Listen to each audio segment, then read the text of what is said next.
Good Frankenstorm weekend, Washington and Baltimore. How y'all doing, everybody? Welcome to Dave TV for the 26th of October, 2012, the Friday, a Friday.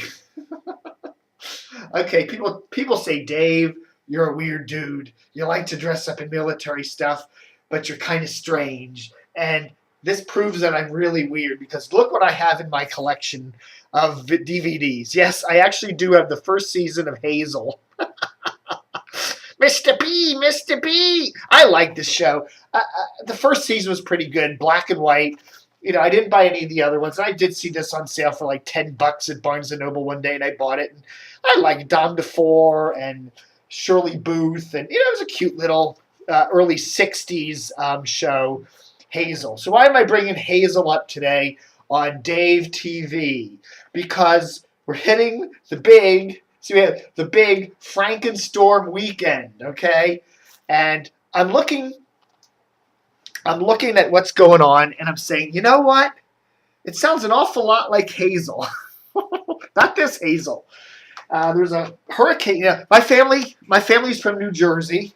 My dad and my grandparents on my dad's side grew up in Haddonfield, New Jersey, which is near Philly, and a lot of the great Hughes family people, including Captain Humphrey Hughes, which was he was a sea captain back in the 1700s, are all buried up there in Cold Springs Cemetery, which is just north of Cape May, New Jersey.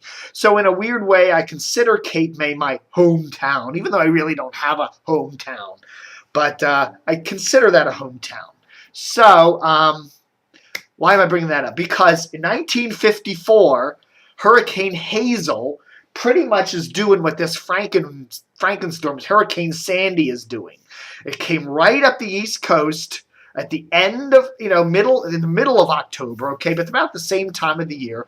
There was a big cold front pushing down from the west, as they do, and it pulled the storm kind of up against the coast, and it drove it right up the Delaware Bay, and it came right up into the Philadelphia area, and it created a whole lot of chaos for the Delmarva, for South Jersey, all the way over to Washington, Baltimore.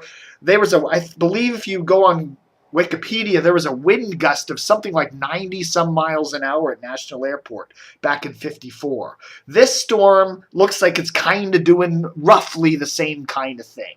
It's coming up the coast, kind of looks like it's going to go out to sea, and then there's this big cold front swooping down, and apparently low pressures tend to attract, as remember Doug Hill used to say, bombogenesis.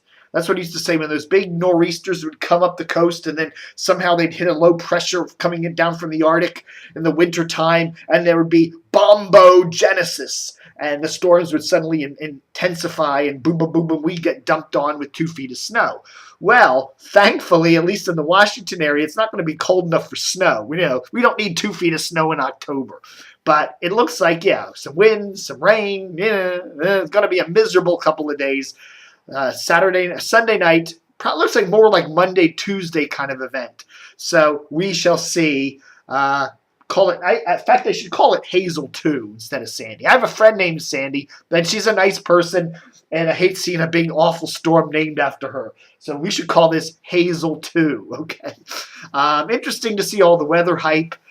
Capital Weather Hype gang there at WashingtonPost.com, the weather.com, the Weather Channel. There's really not a lot of information yet. The storm could still take a lot of different paths. It could cut in over Ocean City and the Delmarva, which would probably be the worst path because then it would kind of come straight into Washington, and Washington would get the full brunt. Again, Washington's 100 miles inland, but still, one of those big 80-mile-an-hour storms coming up, it's going to take a while for that thing to diminish, and so that could be the worst scenario. Most of the scenarios we're seeing now tend to bring it up somewhere north, curving it into the Delaware Bay, maybe into southern New Jersey. Some even take it up to New York City and up into Long Island. So we'll see where that all plays out, and we're not going to know that till the middle of the weekend. So anyhow, but interesting stuff there.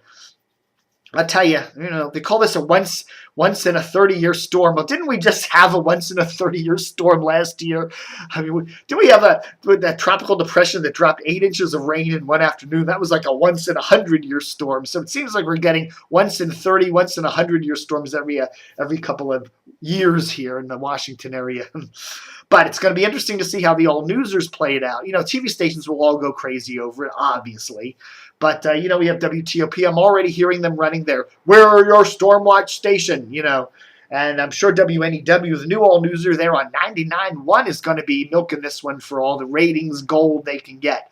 So we shall see how that all plays out on the Washington radio dial with all this stuff. Don't forget, batteries, the portable radio, have some food, stuff that you don't need to cook, or don't need to cook or refrigerate in case your power goes out. I'm going to stock up, I think, on English muffins and some kind of Cocoa Puffs or something. So I'll just eat all that crap.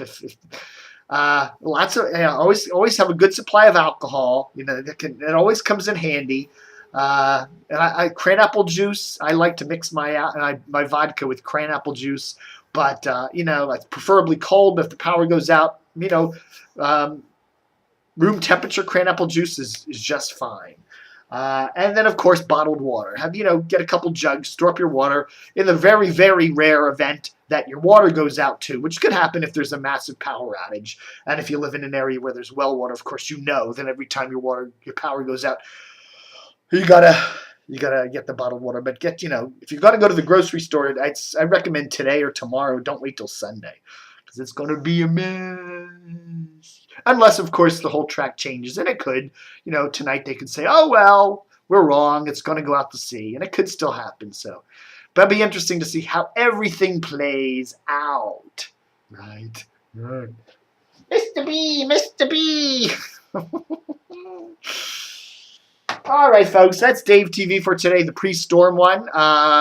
Condo association here, So if my roof blows off, I go, "Hello, condo association." What do you do? Well, what do you do? You got to be a fatalist to some degree. Hey, it's life. Deal with it. Make the best of it, and don't panic. Oh, my God.